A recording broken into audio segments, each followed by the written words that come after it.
মুখ্যমন্ত্রী মমতা বন্দ্যোপাধ্যায়ের নির্দেশের পর তিনি কলকাতা শহর জুড়ে বিভিন্ন থানার পুলিশ সহ পৌরসভার আধিকারিকরা ফুটপাত জবরদখল মুক্ত করতে বিসিএস ড্রাইভ চালাচ্ছেন। ফুটপাতের দোকান মালিকদের নির্দেশ দিচ্ছেন ফুটপাত জবরদখল মুক্ত করতে হবে। সেই রকমই চিত্র দেখা গেল সল্টলেকের কলেজ মোড় এলাকায়। মূলত এই এলাকায় একাধিক অফিস রয়েছে। অফিসে কর্মরত কর্মচারীরা এইসব ফুটপাতের দোকান থেকেই তাদের খাবার গ্রহণ করেন। সেই ফুটপাতের দোকানগুলিকে সরিয়ে ফেলতে হবে। ফুটপাত জবরদখল করা যাবে না, সাধারণ মানুষকে ফুটপাত দিয়ে হাঁটতে দিতে হবে সহ একাধিক নির্দেশিকা দেওয়া হলো ইলেকট্রনিক্স কমপ্লেক্স থানার পুলিশ আধিকারিকদের তরফে। আমি কথা বলার জায়গায় নেই, আমি কাজ করছি, আমার সুপিরিয়রের সঙ্গে কথা বলুন, ওনারা দোকানগুলো যে দখল করে রেখে দিয়েছে, তারপর ফুটপাতগুলো জঙ্গল হয়ে আছে, ওই জন্যই রাস্তা দিয়ে লোক যাচ্ছে বলে আমরাও হাঁটছি, আমরাও দর্শক সবাই হাঁটছে বলে আমরাও হাঁটছি। সেক্ষেত্রে নিজেদের জীবন ঝুঁকি নিয়ে হাতে নিয়ে চলতে হচ্ছে রাস্তায়। সেটা এই মুহূর্তে বলা যাবে না, সেটা সাকসেস হওয়ার পরে বলা যাবে।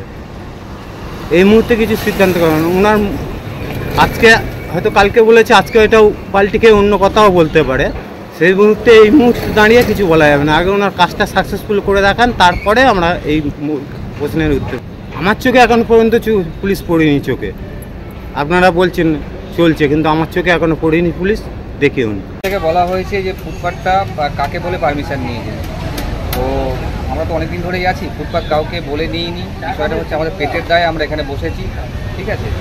এই সরকারের কাছে আস্থা রাখবো আগামী দিনে যেন আমাদের স্থায়ী করে দেয়, দোকান করে দেয়। মানে পুরো দোকান সরাতে বলেনি, বলেছে যে ফুটপাতটা ছেড়ে দিতে। আমার প্যাসেজ রয়েছে এখানে সামনে, আমাকে এসে বলেছিল, ঠিক আছে, আর একটু সরিয়ে নিতে বলে। মানে ইউনিয়নের তরফ থেকে সেরকম কিছু বলা হয়নি। আমি দেখেছিলাম গ্রুপে মেসেজ এসেছিলো, ওখান থেকে বলা হয়েছে ফুটপাত থেকে ডাস্টবিন রাখবেন না একদম রাস্তার মধ্যে, ঠিক আছে। তাতে পৌরসভাগুলো চাপ দিচ্ছে ওনাদেরকে, ঠিক আছে।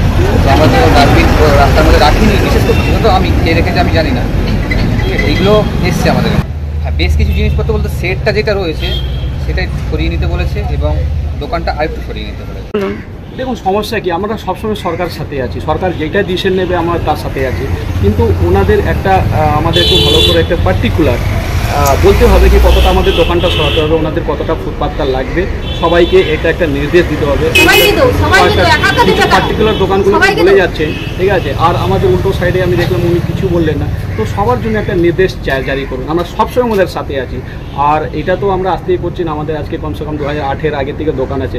তো হঠাৎ একদিনের মধ্যে আপনি কালকের মধ্যে তুলে নিয়ে করেন, এটা কী করে সম্ভব ম্যাডাম? কে নিন, কী করে সম্ভব ম্যাডাম? কিছু কিছু জিনিস এমন আছে আমরা একজন দুজন পারবো না, তার জন্য লোক লাগবে, ঠিক আছে, তার জন্য লোক লাগবে। এই বাস তুলে দাও বা কতটা তুলবো তার কোনো সঠিক নির্দেশ নেই। ব্যুরো রিপোর্ট, এক্সপোজ বার্তা।